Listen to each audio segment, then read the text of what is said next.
እናንተ ዛሬ የ4 አመቷ ልጄ ከመጀመሪያ ፍቅረኛዋ የይቅርታ አበባ ተልኮላት እንግዲህ እየሄድን ነው።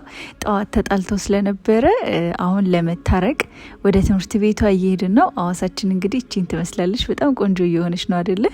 እንግዲህ ልጄ ትምህርት ቤት ደረስን። የመጀመሪያ ፍቅረኛዋ ማለት አባቷ ነው። ተጣልተው እንግዲህ እየታረቃት ነው። ፈጥሮሻል ጸሎቴን ሰምቶ የልጅ ፍቅሬን ጉጉቴን አይቶ ከእንግዲህ ላንቺ ኖራለሁ ከማንም በላይ ወድሻለሁ አንደበትሽ ይጣፍጠኛል ሳወራሹዬ ባድር ያንሰኛል ጨዋታሽ ያስደስተኛል ህመምሽ ደሞ ያስጨንቀኛል አስባለሁ ብዙ እኔ ገና ያለሽኝ አንቺው ነሽና ይባርከው ባንቺው ተስፋዬን ጨምሮ ይስጥሽ እድሜን ክፋይን ካሽ ልጄ አሃ አይኔን አለኝታዬ እና የኔ ውድ ልጅ በቃ እንደዚህ ተደስታ ፍክት ብላ ነበር የዋለችውና በቃ በጣም ነበር ያስደስታት። ማርያምን እኔ እንዴት ማለት አበባ እንዴት እንደዚህ እንዳስደስታት ሁላ ነው የገረመኝ።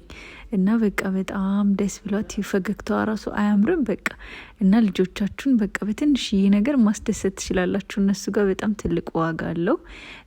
አባቶችዬ አደራ ሴት ልጆቻችሁን ሰላሙኑ ባይ አባትሽ ቪዲዮ አበባ ስለሰጠሽ ምን ተሰማሽ? አበባ ስለሆንሽ ነው አባትሽ አበባ የሰጠሽ? እና ትወጂዋለሽ? ለምንድን ነው አበባ የሰጠሽ? ለምንድን ነው አበባ የሰጠሽ?